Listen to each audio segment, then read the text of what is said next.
My patience with Marcus Mariota is growing thin, but I'm not quite ready to make the switch to Desmond Ritter. We'll talk about why on today's All-22 review of Week 7 on Locked On Falcons. Of course, I'm your host, Aaron Freeman. We'll also answer some listener questions about why the Bengals offense was so successful exploiting the Falcons defense. And we'll talk about why I'm a little reluctant to pull the trigger on any big trades with the deadline coming up. You are Locked On Falcons, your daily Atlanta Falcons podcast. Part of the Locked On Podcast Network, your team every day.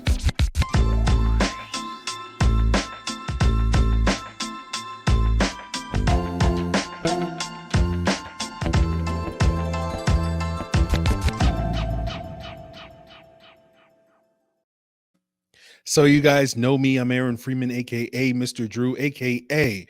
Sirius Black, the humble host of this Locked On Falcons podcast, part of the Locked On Sports Atlanta podcast family, your team every day.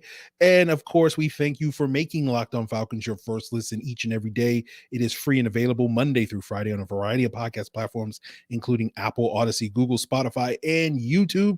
If you subscribe to Locked On Falcons on YouTube, hit that bell, give us a like. You will get the video version of the podcast the night before the audio drops. So we're going to talk a little bit about my thoughts on Marcus Mariota coming up and his performance in this Bengals game, as well as talk about some of the issues in the pass protection.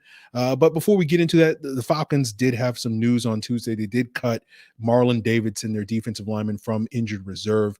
This move is not necessarily a surprise. We've been talking about since August that Davidson was on the roster bubble, and without the injury, potentially could have been one of the cuts at the end of summer. And, maybe there was a thought process a couple of weeks ago, given some of the depth concerns with releasing Anthony Rush, that the Falcons were thin enough on the defensive line that they could bring Davidson back and see what he could do in the second half of the year. But clearly they're deciding to cut bait on that.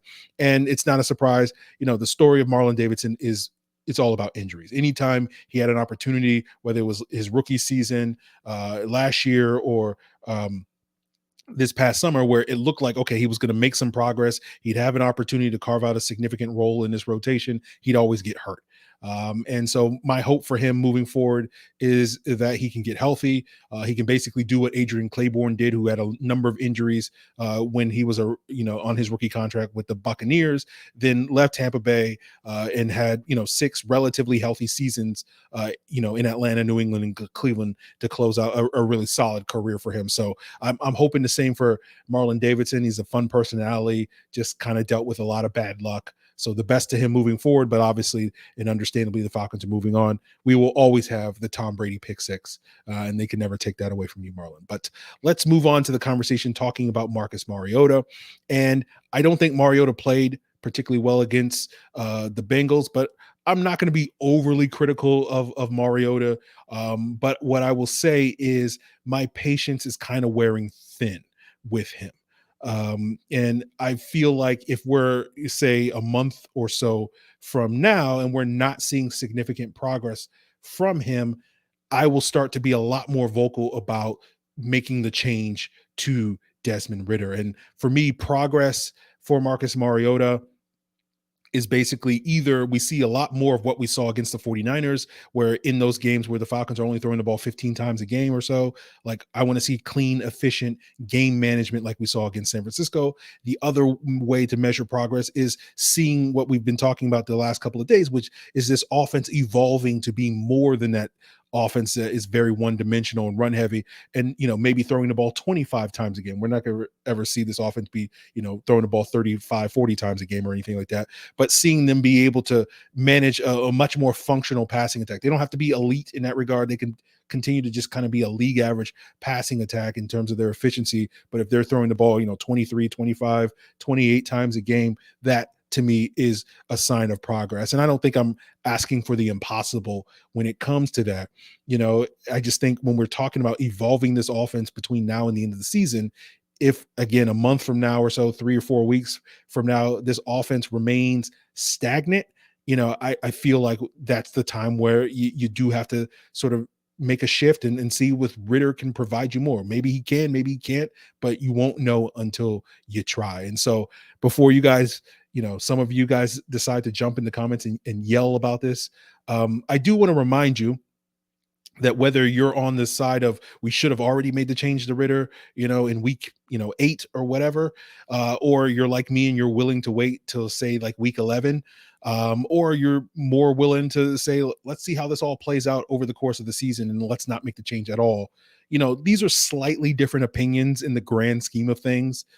Even if you're of the opinion that, there should be no change and Mariota should be the starter moving forward and should get another year to grow and develop in this offense, it's still not that different an opinion to what I have or what anybody else has. It just means you have a much longer leash for Mariota, or you have a lot more patience for his performance than somebody else does. Not that big a deal. And I bring this up because, over the last 24 or so hours, I've seen a lot of Falcon fans go after each other because they had slightly different opinions a year or two ago about Matt Ryan. And I just don't get that compulsion that some people have particularly when it comes to these quarterbacks, to don the armor and climb the hill, to go and die on this hill simply because you have a slightly different opinion about a player. It's really not that serious. And I don't get why it becomes so personal to people that they have to feel this compulsion. So I will step down from my soapbox with that being said, but I just want to, put that out there before people decide to get riled up in the comments or go on social media because they have a slightly different opinion on who the Falcons quarterback should be than what I do. But let's wrap up here, talk a little bit more about the film. Let's break down the 3 sacks the Falcons gave up because it does sort of tell us a little bit about Mariota. But that first one came in the third quarter. It was a 3-man rush where Trey Hendrickson was able to get home to this play. And I could certainly nitpick and say, oh, Mariota should have taken the check down to Keith Smith or something like that. But I put this sack, it's on Elijah Wilkinson, right? He's just kind of standing there. Mariota's trying to step up in the pocket to avoid that pressure. And, Wilkinson's just basically blocking his way. It's like a 3-man rush, Elijah, like you got to go find some work, go help out, Jake, or go help out somebody. You can't just stand there and do nothing. So that to me is on Wilkinson. The next sack is where Sam Hubbard beat Kaleb McGary. But I do want to talk about the previous play where I do think you can be a little bit more critical of Mariota, where he scrambled for a 2-yard gain. And it is a nitpick, but I think if he can keep his eyes downfield, there's a potential big play there for Drake London, right? And this is where pressure matters when it comes to quarterbacks. And we'll talk about that a little bit later when we get into the episode and breaking down the Falcons' defensive struggles. But, Drew Dalman gives up the pressure to Jay Tufele up the middle, and sort of that drops Mariota's eyes and they stay down rather than, picking back up. And I wish on that particular play, he had kept them up. Because when we're talking about, again, the good version of Marcus Mariota, it's not just a guy that's going to use his legs to run, but it's a guy that's going to use those legs to extend plays and create those second chance off structure opportunities down the field for his receivers. And to me, had he kept his eyes up, a little bit there would have been a potential 20+ yard play to Drake London down the field. And that could have been the thing that got the Falcons back into scoring position at the beginning of the third quarter and got them back into this game. But talking about the subsequent play where Mariota was sacked by Sam Hubbard, McGary did get beat, but I do think this is another play where you could be a little bit more critical of Mariota because I do feel like he needs to pull the trigger on this play. He needs to throw with anticipation to the soft spot in the zone to Olamide Zaccheaus over the middle, or if he's not willing to make that anticipatory throw, he needs to throw the check down to Damiere Byrd. But again, that flash of pressure in his periphery from Sam Hubbard causes him to try to step up in the pocket. But what happens again, his eyes dip down and he's looking to where his feet are going to land to avoid the pressure rather than keeping them upfield and potentially making the throw while taking that hit from Sam Hubbard. Then the third sack was good coverage on the Bengals' part. They were playing man coverage. They were able to lock up all 4 of our receivers. I know, incredible that we sent 4 receivers out into the route. Joseph Osai winds up getting the sack, beating Jake Matthews on an outside spin move. But the reason why he beat Jake Matthews was not because Jake missed the block.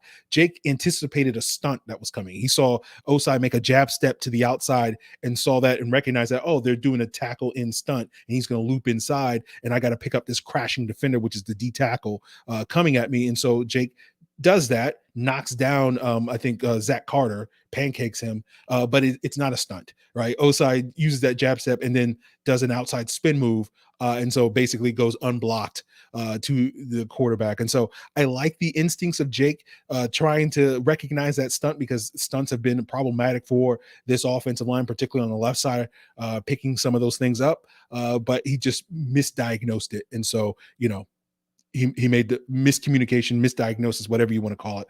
But I personally, again, beggars can't be choosers. I'll take that as a lesser of two evils. I'd much rather see a guy misdiagnosing a stunt that doesn't come versus not seeing one at all, in my regard. So that's a small sign of progress, even if it didn't get the result that we're looking for. And so I will link to those plays on Twitter in the comments. I'll probably throw them up Wednesday morning, Wednesday afternoon. So if you're looking for those specific plays, we're not allowed here on the network to show all 22 film here on YouTube for copyright reasons, but you can see those specific plays that I'm breaking down, as well as others that you'll hear me talk about in the comments below on Twitter. So follow me on Falcons Fans, and I'll link to those coming up. But we'll continue the conversation here, answering some listener questions, talking about why the Bengals passing attack was so successful at basically cooking our defense, and why we don't quite see the same when the Falcons are trying to throw the ball. And we'll get into that coming up on today's episode.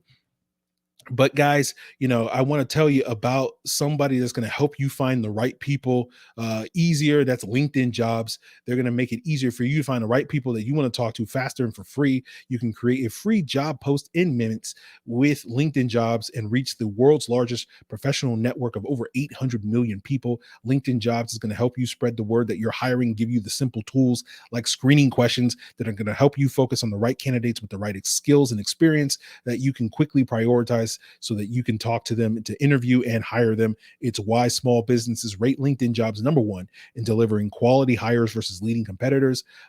Did you know that every week LinkedIn, nearly 40 million job seekers visit LinkedIn? Post your job for free at linkedin.com/lockedonnfl. That's linkedin.com/lockedonnfl to post your job for free. Terms and conditions apply. And guys, I want to tell you about Bird Dogs, who are providing you with a super comfortable pair of pants, shorts, or sweatpants. I got a pair of sweats and shorts myself. And what makes Bird Dogs great is they have those built-in liners, so everything's going to be nice and snug and cozy, and that's what's on the inside. But on the outside, they have great designs that are going to allow you to be comfortable for any occasion, whether you want those khakis that are going to make you comfortable in the office, you want pants or shorts from lounging around the house, going to the gym, heading to the beach, or you're like me, you just want to be comfortable when you're sitting and podcasting all day. Whatever you're trying to do and get into this season, just go to birddogs.com, enter promo code LOCKEDON, and they'll throw in a free Bird Dogs rope hat. That's birddogs.com, promo code LOCKEDON, LOCKEDON, and boom, a free Bird Dogs rope hat with your pair of Bird Dogs, the most comfortable shorts, pants, and sweatpants with built-in liners. You will never take these things off, I promise you.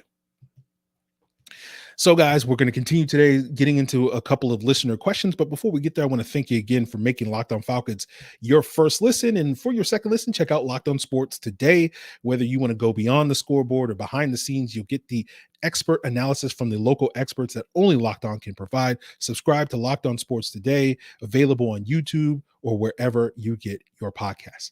So our first question comes from CoSulliv88 on the Discord. He says, I need more a football lesson. The Bengals wide receivers seem to be running wide open on intermediate passes. What in the hell do good defensive backs do compared to ours that result in people not being wide open 2 seconds after the snap? Seems like a scheme problem more than a personnel problem, because whenever complete passes are, a majority of them seem to be in tight windows and are contested, but against us there are 5-yard gaps with no one around. So what it sounds like, Co-Sullivan, basically what I will say is the Bengals outcoached the Falcons in this game. And, that's not meant to be a shot at our coaching staff, but it was very clear that the Bengals had a clear plan of attack based off of how defenses often deploy them. And so, when we were running cover 2, they were running cover 2 beaters. When we were running cover 3, they were running cover 3 beaters. When we were running cover 1, man coverage, basically Jamar Chase is their cover 1 beater. And so I think they kind of methodically broke us down in that regard. And so I don't know if there's anything schematically that the Falcons can really do about that, other than basically having an individual player, like when Grady Jarrett got that sack or when Cornell Armstrong broke up that pass on fourth down, an individual player making the play. I'm not sure there's much you can do. So you've heard me talk about this a little bit in the past, where this is why I believe that talent is much more consequential than scheme is when it comes to defensive play, for those reasons. You need an individual talented player to make those individual plays. And so I certainly think there are things that the Falcons can clean up from a schematic standpoint. There are things where you can not give guys free releases. You can have defenders not covering grass when they're dropping into zones. You can do a better job redirecting receivers that are crossing into those zones. But I'm not sure there's a whole lot schematically where Cincinnati is basically calling plays designed to exploit your coverages, right? For example, in the second quarter, right before the second Jamar Chase touchdown, the Falcons played Tampa 2, that cover 2 scheme. And again, I'll link to this play in the comments below. But, the Bengals were in like a 2-by-2 set. They had Hurst and Higgins on the right side. Hurst runs a hitch, and Higgins runs a dig behind that. And so these are these complementary route concepts. And what that hitch does is it pulls Michael Walker, the linebacker who's playing the hook curl, he pulls that coverage underneath, and Higgins's hitch comes right behind him into that soft spot of the zone, behind the linebacker and underneath the deep safety in that regard. And these are those sort of complementary route concepts that are going to put defenders in conflict. And so Walker can play the underneath route, but if he does, then Higgins is going to be wide open behind him. If Walker decides to get depth, it's going to be an easy completion to Hurst beneath him. And certainly you could say maybe it's better for him to play that depth. But he doesn't have eyes in the back of his head. Maybe it's better that Armstrong does a better job redirecting Higgins a little bit harder, so that he can throw off the timing on that hitch route. Maybe if the Falcons are playing quarters, cover 4 coverage, Hawkins has the flexibility rather than guarding that deep half of the responsibility. He can be more aggressive driving on that in-breaking throw and playing a little bit more shallow. So again, you can certainly nitpick or whatever you want to call it, but without the defense sort of knowing exactly what the play call is, or defenders having eyes in the back of their head, I don't know if there's a whole lot you can really expect on that type of play unless the pass rush is getting home, right? They're forcing Joe Burrow to throw a bad pass or have to hold on to the football and tuck it to try to get outside the pocket or whatever. And on that specific play, the pocket does collapse on Joe Burrow, but not quickly enough that's going to disrupt that throw, and Burrow is able to deliver from the pocket and get that ball out and get that 25-yard completion to T. Higgins. And so, again, that's why I don't know if there's a whole lot more you can expect from a schematic standpoint. You got to expect either Walker to either have eyes in the back of his head and recognize exactly what route is coming, which, with more experience, Michael Walker in 3 to 5 years may have seen that 1,000 times and know that coming. But, this early in his career, probably not. Or you're kind of expecting Jalen Hawkins or Cornell Armstrong to kind of freelance a little bit and not really do what they're asked to do, which again, more experienced players can probably get away with, but young guys like that, not so much. So I think when you contrast that with the Falcons offense and why you don't see that with the Falcons offense, I don't think it's really the Falcons are built that way, right? In terms of calling plays that are specifically designed to exploit weaknesses and holes in opposing defenses. It's like what you want to see is like, okay, we're going to do X and then you counter to that. And then when you counter to that, we're going to do Y and then you counter to that. And we're going to always be ahead of the curve, so on and so forth. And you're always going to put the defense behind the 8 ball. And when we had Kyle Shanahan, that was the type of offense that he ran. Even if you go back to 2015, I know there were plays and times and games early in that 2015 season. Dallas comes immediately to mind, that game where it was a brilliant game plan for Kyle Shanahan. But like he was calling plays in the first quarter that, okay, the Cowboys played it one way. And then in the third quarter, he would, based off of how he would call the exact same play or give them the exact same look. And then he would call it a completely different, that zig when you expect the zag, that sort of thing. And that's not really been Arthur Smith's MO. whether you're talking about here in Atlanta or in Tennessee. And it goes back to a complaint you heard me express after the week 1 game against the Saints, where the Falcons basically ran the exact same play on 2 third and shorts. They barely converted it the first time when running it to Cordero Patterson, and they ran the exact same play later in the game on a critical third down, and they got stuffed. And and like that to me is indicative of like basically Arthur Smith's offense is much more like, we're not going to try to put you on off balance by schematically stuff. It's, we're going to run what we're going to run, and it's up to you to stop it. And if you stop it, then you're going to shut down this offense. And I don't think that style or that approach is inherently wrong, but I do think that style does have a ceiling on it. And you saw that whether we're talking about with Tennessee under Arthur Smith or now under Todd Downing, where that style of offense tends to have a lower ceiling in the month of January. And that's the difference between, say Shanahan and Steve Sarkisian, who is more that style of offense, versus Shanahan, who's out scheming guys, and why, the Falcons in 2016 were, a team that should have won the Super Bowl, much to our chagrin, versus the team in 2017 that probably was kind of capped out going to the second round of the playoffs at that point in time. And so obviously we're far away from that. This is a 2026 conversation where we're talking about, is this offense capped out with Arthur Smith and they can't get past the second round of the playoffs? Like, we'll cross that bridge if and when we get to it. So I don't want to sound overly judgmental and being like, oh, this coaching staff is not good or anything, but like, these are the differences. This is what Cincinnati has versus what we have. And even Cincinnati and Zach Taylor and all those guys aren't on the same level as Andy Reid, aren't on the same level as Shanahan and McVay and all those guys that are at the upper echelon of play calling. I haven't seen enough from Arthur Smith up to this point that says he's on that level. Maybe he gets there with time and development and all that sort of stuff. Again, this is only the 5th year of him calling plays in the NFL. Fourth year. Right? Yeah, 4th year of him calling plays in the NFL. Yeah, 4 years. Sorry, can't do math. So we'll see. Again, not trying to write off this coaching staff, not trying to sit here and be like they're bad or whatever. Just saying like that's to me a difference. So that's part of the reason why you see it against teams like Cincinnati, against the Falcons defense, but you don't see that same thing when the Falcons are playing offensively against whether good defenses or bad defense, whatever. So that is where we'll leave that, and we'll got some more questions, including about why I don't necessarily feel compelled for the Falcons to make a trade at the trade deadline, as well as we'll talk a little bit more about Kaleb McGary's future, if he's earned a second contract, if we're going to extend our stay on Kaleb McGary beyond this year. And we'll get into all of that as we continue today's episode. But before we get there, guys, let me tell you about Prize Picks, a fun new way to play daily fantasy. You just pick 2 to 5 players, and if they score more or less in their Prize Picks projections, you can win up to 10 times your money on your entry. It only takes a minute to enter. And the great thing about Prize Picks is you're not competing against other people. It's you versus the projections. And whether you're looking for NFL, they got NBA, NHL, PGA, college football, so much more. Prize Picks is safe, it's fast, it's easy, and currently in operation in over 30 states in the US and Canada.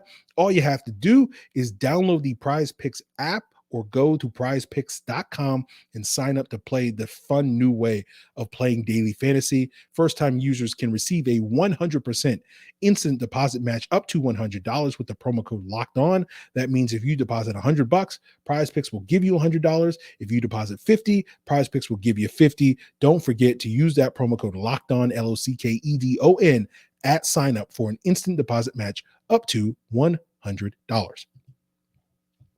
And guys, as we wrap up today's episode, I want to remind you that if you're checking us out on Roku or Amazon Fire TV, you can also check out the Locked On Sports Atlanta app, getting that great local coverage 24/7 and for free. Just download the Locked On Sports Atlanta app on Roku or Amazon Fire TV.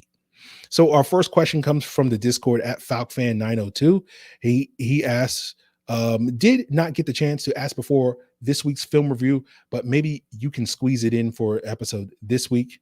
Since we are sitting tied for first with the Bucs losing the head-to-head currently, if the team does indeed have a shot at making the playoffs, do you see a trade happening to get some help on the D-line? Someone like Daron Payne, who is projected to be a free agent this upcoming season. And that question, I think he asked it on Friday or Saturday.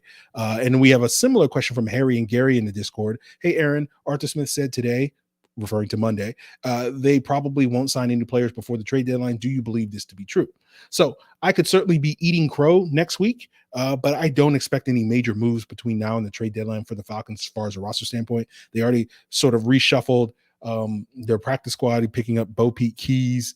They brought in Jalen Dalton. So, I think they'll tweak the practice squad. I don't know how many roster spots they have available with the Davidson release. It doesn't count towards roster. I think they already had a roster spot available, which may go to one of these practice squad guys like a Jalen Dalton or somebody like that. But I'm not expecting any major moves. And because you said it, Falc fan, I do have to play the clip.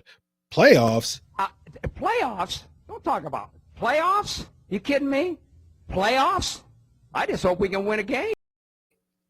So I'm not expecting the Falcons to make any major moves. And it's kind of reminiscent last year of the weight that it took for the Falcons to go out and get Marvin Hall. If you guys recall, like in week 2 of last season, I was on the podcast saying we need to get speed at the wide receiver position, whether it's Marvin Hall or John Brown or somebody like that. And then they didn't finally go out there and get that player until week 9 after Calvin Ridley basically stepped away from the team. And certainly I was butthurt all about that last year, those 7 weeks waiting for that. But to me, last year, in defense of my butthurtness, like there was a sense of urgency with Matt Ryan, given that we had a finite amount of time with Matt Ryan trying to maximize those final years with Matt Ryan. And so it was like, come on, like we need this now. But now, like, there is no sense of urgency because we're rebuilding. And so I can sit here and be like, what's the point of making any major moves? And I just don't understand why people are pushing so hard for the Falcons to trade for Bradley Chubb or Daron Payne. It's like, for what? Right? Like, could they increase the chances of us making the playoffs, and being that 7 seed? Okay, cool. But what are we going to do with that? Like, I'm not trying to be like a hater or negative or whatever, but like, what do we honestly think this team's ceiling is? Right? Like, this window is not some closing window where it's like, we gotta maximize our playoff window or whatever. Like, we're at the very beginning of a rebuild. So like we have like a 7-year window or something like that. Like, I just don't get this urgency that people feel like we need to make a move for these guys now. Now, if you want to wait till March to sign Chubb or Payne, who are going to be free agents in March, sure. Now, if we were trading these guys and only going to have to give up like a 6th-round pick for them, okay, that's a different conversation. And so maybe I've completely misread the situation, but I don't think Denver and Washington are giving these guys away. I know, the Athletic reported that the Commanders, so almost called the Redskins again, are hoping to get a day 2 selection for Daron Payne. They've been shopping, or they've been getting calls about Daron Payne since like May. And the reason why they haven't traded him so far is because they haven't got a good enough offer. So it's not like they're going to give that guy away. And so, like, are we going to give a day 2 selection for Daron Payne? Like, it makes sense if it was Chris Jones or Quinnen Williams. Like, I'd be all about that. Like, that's a dude. But Daron Payne, like, he's a good player. Don't get me wrong. He'd certainly upgrade the Falcons D-line. But I'm going to give up a day 2 pick for Daron Payne when I can get Dalvin Tomlinson, Fletcher Cox, Matt Ioannidis, Greg Gaines, Jerron Reed, David Onyemata, Javon Hargrave, Larry Ogunjobi, Poona Ford for free in March. And again, it's not technically for free because you're going to have to pay money to them in March. But like, we got loads of money, guys. We got $60 to potentially $100 million in cap space coming this offseason. Like, we don't have a finite supply of cap space, so we can spend all the money in the world. We can sign like 3 of those guys I just named based off of the money we have, and you're going to give up a day 2 selection for Daron Payne? We don't have this unlimited supply of day 2 picks. We got a 4th coming for the Julio trade, but that's about it. Like, I don't get why people are so, have this urgency. Like, we got to give up draft picks to get guys that are going to make this a bottom 5 defense to like a bottom 10 defense. Like, what's the big deal? Like, let's wait till March. Let's spend all the money on all these pass rushers, then, rather than wasting draft picks on guys that are only going to marginally move the needle. Again, it would be different if we felt like, this is our year. Like, if we were the Packers or the Bucks, like, I get it. Like, you have a closing window, but the Falcons window is like wide open, right? It's like someone shut that window, man. Like, you're letting all the AC out or whatever, So I don't get that. But Let's move on to 00 Divine Knives' question from the Discord. He says, Aaron, wanted to get your thoughts on the future of Kaleb McGary. To me, he's still being relatively rough in pass pro, but is being helped with the volume of runs and play action. That is true. And wonder, what do you think the team should do with the right tackle position when the offseason rolls are out? So I will say this is subject to change. Obviously, this is what I think in October. That may not be what I think in December or February. But for me, to me, the Kaleb McGary situation is very similar to the Sam Baker situation. And I know some of you guys just swerved off the road because I said a bad word in Sam Baker, but I know none of you guys remember what I wrote about that back in February of 2013, talking about the Falcons free agent options on falcfans.com RIP. But basically I wrote that after several lackluster years with Sam Baker, although he did put together a very solid 2020, 2012 and was healthy for that entire year, I did think it was worthwhile for the Falcons to try to re-sign him. But I thought because of his inconsistency, his injury history, they needed to sign him to like a 1-year prove-it deal, because I thought the Falcons should play hardball with Sam Baker, because we saw in the previous year in 2011 that when Sam Baker was hurt, we had a journeyman, sort of replacement level player, Will Svitek, step in and basically give us the same value and production on the field in 2011 that we had gotten from Sam Baker like the 2 previous years. And so, to me, you shouldn't be paying a premium for a guy that is basically, there's little to no drop off from him to a replacement level player like Will Svitek. Of course, Thomas Dimitroff disagreed and decided he wanted to give Sam Baker all the money with a multi-year, with 3 years of guaranteed. And I think Sam Baker wound up playing like 7 games with us for the rest of the year. And you could certainly make an argument. I would certainly make the argument that the Sam Baker contract was arguably the worst deal that Thomas Dimitroff ever gave out. But I'm sure, leave a comment below and what you thought was the worst deal that Dimitroff made in those 14 years from a free agent paying guys money. Sam Braylo was also very high on that list. I know a lot of you guys are probably going to say Vic Beasley or Tyson Jackson or one of those guys. But moving ahead, I feel like, McGary, you kind of got to give him the same treatment. Like, he's giving you solid play, but, he's going to be 28 in February. Like, do you want to lock yourself into like a 30-plus-year-old Kaleb McGary? And, because what happens when guys get older, they decline in athleticism. And, any decline in Kaleb McGary's current level of athleticism is you do not want to be in that business, right? So he's barely hanging on at this point in time. So for me, I would be like, okay, you can give him a modest 1 or 2 year deal, similar to what the Patriots gave Trent Brown this past offseason, where it was like a 2-year, $13 million deal, and they can get out of it after 1 year. And so, for me, I would like to see the Falcons use like a top 50 pick on a right tackle next year that potentially could not only plug and play at right tackle immediately, but also be potentially groomed as the long-term replacement for Jake Matthews, in years beyond, as he gets older and we're looking for his replacement. That's basically what I was hoping Matt Gano could potentially be, but obviously that did not work out due to injuries.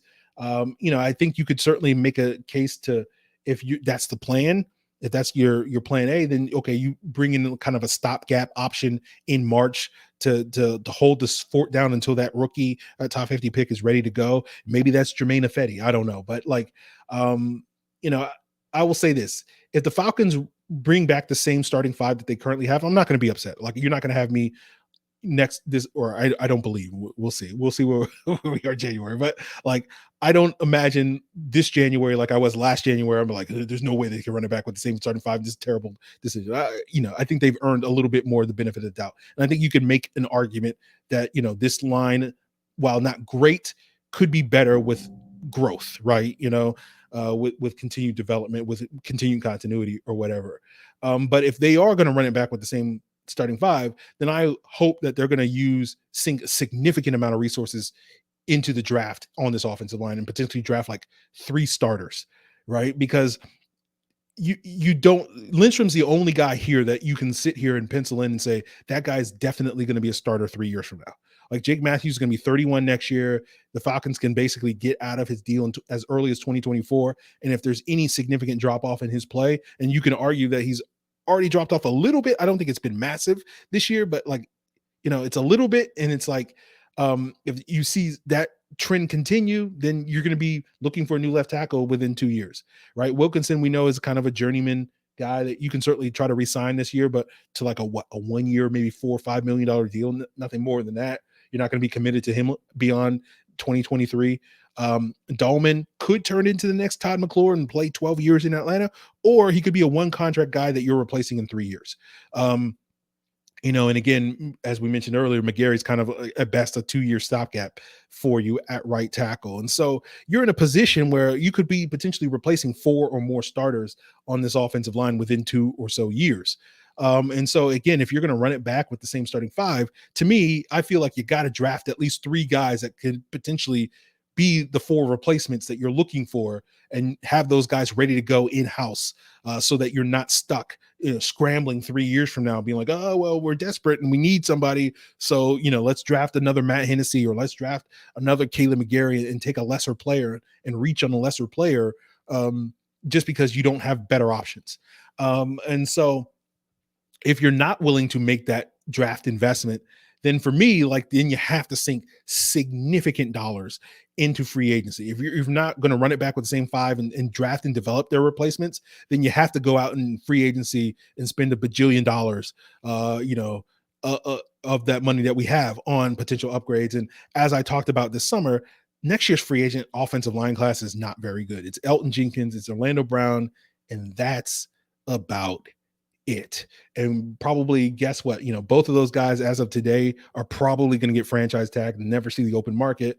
And it's not like everybody else that's going to hit the market is going to be terrible, but it's a whole bunch of 5 or 6 out of 10 starters, like Dalton Reisner, Ben Powers, Mike McGlinchey, Isaac Sumalo, Jawan Taylor, Eason Poshik, guys that are fine. Again, if you're looking for competition, if you're looking for a little bit more stability, basically a slightly better version of Duke Dahlman, a slightly better version of Wilkinson or McGary, they can give you that. But are you going to drop 50, 40, 60 million dollars on a guy that's maybe a slight upgrade over what you currently have? I don't know. So it's not a great place to be. We got a couple more questions before we duck out of here. Rise Up on the Discord asks, hey, Aaron, what were the positives you saw from the Falcons on Sunday? Special teams played well. That's about it. I can point out individual plays on offense or defense, the big play, the bird, or the sack by Jarrett, or the pass breakup from Armstrong, and say, oh, those were individual plays. But as a unit, no, nothing really good. No player really stood out on film like, oh, this guy's balling out despite the rest of the team stinking, other than special teams. XT Bus at Thaddeus Bassett on Twitter asked, my question, it seems like Rashaan Evans is the worst zone coverage linebacker in the league. Am I wrong? I don't know if he's the worst. I'm sure, Tahir Whitehead, took the cake a couple of years ago, and then now I think out of the league. But let's just say Rashaan Evans is closer to the bottom than he is to the top.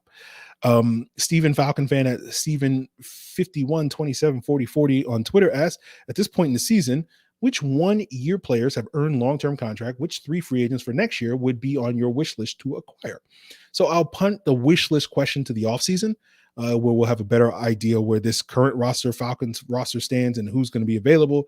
But today, let's say, Lamar Jackson, Jesse Bates, and Elton Jenkins are at the top of the list, but all 3 of those guys are probably going to be tagged, so they're not going to hit the market. So we'll see. Ask me again in February. As for 1-year players, probably OZ would probably be the top of the list. I think he's been very good this year. And if the Falcons actually had a real passing offense, he'd be putting up pretty good numbers this year. Maybe by year's end, Isaiah Oliver will get there. Obviously, we just haven't seen enough from him to feel like, I'm willing to commit 3 or more years to him being the nickel cornerback. Everybody else is kind of like McGary, like Wilkinson, Lorenzo Carter, Bradley Pinion, Keith Smith, those guys that are impending free agents. I could certainly have no problem re-signing those guys to a 1, maybe a 2-year deal or something like that. But nobody else that I'm like, we need to lock that guy up long-term at this point in time. So hope that answers your question, Steven. Guys, that is going to do it for today's Q&A episode. Really appreciate you guys hanging out with me. If you have any feedback, if you want to yell at me about why my Mariota takes are wrong, or why, the Falcons should absolutely go all in on Daron Payne or some other trade asset, then hit me up on Twitter at Locked On Falcons, on Facebook at Locked On Falcons. You can send an email to lockedonfalcons@mail.com. You can leave a comment on Locked On Falcons on YouTube. And of course, you can jump in the Discord, link in the description below, and hit me up there, as so many people have. So, guys, that will do it for us. Really appreciate it. Thank you for making Locked On Falcons your first listen. Check out Locked On Sports Atlanta, Locked On Braves, Locked On Bulldogs, Locked On Hawks as your second listen. Locked On Sports Today, Locked On NFL, Locked On Fantasy Football. Make sure you stay locked on for that second listen. Really appreciate it. Tomorrow we'll be doing a crossover Thursday with Julian Council of Locked On Panthers. So stay tuned for that. We'll get into whether or not this pesky Panthers team is rising up, or the Falcons will have a nice rebound game and beat up on a team that everybody a week ago thought was a shoo-in for the number 1 overall pick. So we'll talk about that on tomorrow with Julian.